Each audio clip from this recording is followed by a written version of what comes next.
Giampiero Marangio, bonjour. Bonjour Eva.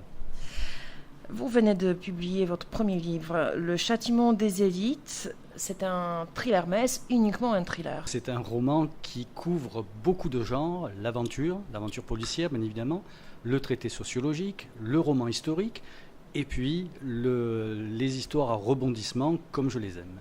Le livre a été inspiré par un constat qu'il n'existait pas de cercle de pouvoir n'ayant été établi sur un acte criminel, n'est-ce pas? Oui, tout à fait. Quand on fait l'analyse des grandes richesses de ce monde, on s'aperçoit qu'au départ, même si ça remonte à très très loin, les richesses accumulées l'ont été par un acte criminel, une spoliation, une guerre, voire des manipulations diplomatiques pas très reluisantes. Le livre parle de ceci, et puis de vengeance, et puis de trahison, et puis de société secrète, et puis de plein de choses qui intéressent, je crois, les lecteurs qui aiment ressentir de l'émotion quand ils ouvrent une page. C'est une histoire avec beaucoup de rebondissements, avec beaucoup de personnages, une histoire d'ailleurs assez compliquée. C'est le premier tome d'une série. Oui, c'est le premier tome d'une trilogie, puisque l'histoire commence par le châtiment des élites, se continue par la croix sur le cœur, et se termine par quand on parle au ciel, il y a toujours quelqu'un qui écoute, mais on ne sait pas toujours qui. Cette trame se termine au bout du troisième tome, mais on peut lire les livres indépendamment, puisque ça rebondit tellement qu'on a besoin de souffler. Est-ce que le constat dont nous venons de parler est la seule inspiration de ce roman? Non, non, pas uniquement.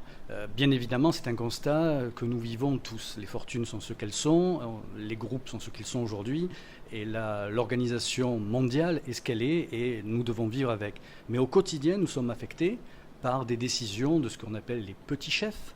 Et quelle peut être la réaction de quelqu'un qui n'a plus de structure et qui décide que les lois ne sont pas applicables? Donc la vengeance existe, l'amour, parce qu'on ne peut pas vivre sans cela, on ne peut pas vivre sans argent non plus, et puis l'enquête et la rédemption. Ce sont des thèmes qui me sont chers. Dans ce livre, vous parlez aussi beaucoup de sociétés secrètes. Oui, alors les sociétés secrètes sont celles qui dirigent en coulisses le monde, comme disait Benjamin Disraeli. Le jour où les gens verront dans les coulisses, ils s'apercevront que le monde n'est pas dirigé par ce que l'on croit. Alors il est dirigé par qui?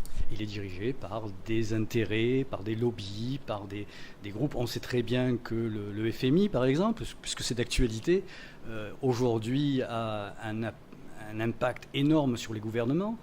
Les Nations Unies ont de plus en plus le leadership de certaines idées. Le monde économique aujourd'hui est dirigé par les marchés et plus par des gouvernements.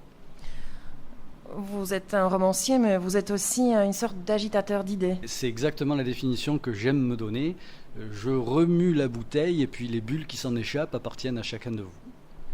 Et vous dénoncez le désordre de l'ordre mondial. Oui, le désordre de l'ordre mondial. On marche un petit peu sur la tête. On est capable de produire et de trouver les fonds nécessaires à sauver des banques qui sont censées garder notre argent.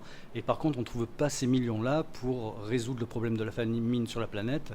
Je jette un clin d'œil d'ailleurs à Action contre la faim qui était chez nous il n'y a pas si longtemps. C'est dramatique. C'est l'histoire des meurtres, d'un justicier social, sans rentrer dans le détail, des sociétés secrètes qui sont impliquées. Oui, c'est une guerre de sociétés secrètes, parce qu'il en existe plusieurs qui n'ont pas toutes les mêmes idéologies. Ces sociétés secrètes ont une quête, c'est le pouvoir, mais que font-elles de ce pouvoir-là? Tout dépend du type de la société secrète. Et puis un individu se mêle au milieu de ce conflit larvé pour résoudre ses propres problèmes vengeurs. Dans votre livre, il y a des éléments autobiographiques. Vous êtes originaire de Marseille, vous avez vécu aussi beaucoup à l'étranger. J'ai envie de vous poser la question, est-ce que vous êtes Pierre Broca? Je dirais que Pierre Broca, donc le commissaire anarchiste de mon histoire, fait partie de moi, bien évidemment, mais il n'est qu'une partie de ce que je suis. Je crois que tout écrivain se projette dans tous ses personnages, et moi, mes personnages, je les aime tous, même les plus méchants, parce qu'on a tous quelque chose dans la tête qui nous ramène à des comportements dont on n'est pas toujours fier. Alors ce qui est formidable, c'est qu'on entend, pour ceux qui connaissent le sud de la France, les cigales dans votre écriture, et on entend l'accent du sud, et puis aussi d'autres accents.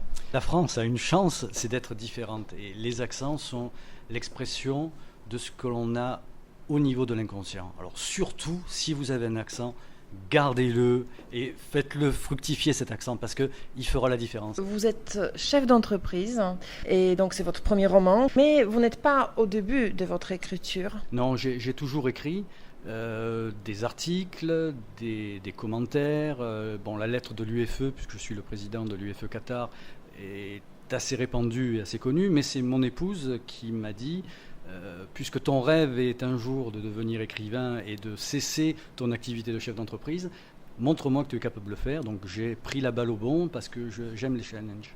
Et alors, qui sont vos auteurs préférés? Parce que vous parlez dans ce livre de Dumas, mais on retrouve aussi le style de Dan Brown. Oui, alors Alexandre Dumas, à mon sens, c'est le maître du roman d'aventure. Victor Hugo également. Alors Dan Brown, on parle de thèmes qui sont très proches, on parle de sociétés secrètes. J'ai adoré tout ce qu'il a écrit, j'aimerais en vendre autant que lui. Il y a également Norman Spinrad qui a fait des romans beaucoup plus sociologiques. Et le côté social du roman m'intéresse. Et ce que je reprocherais un petit peu à Dan Brown, c'est que de l'aventure. Alors, c'est quoi un bon livre selon vous? Alors, un bon livre, c'est un objet qui nous fournit le rêve, qui nous donne matière à réfléchir et qui reste un petit peu comme un parfum, comme un goût, comme le bon café par exemple. Après l'avoir bu, ça reste longtemps. Merci beaucoup Gianpiero Maranggi.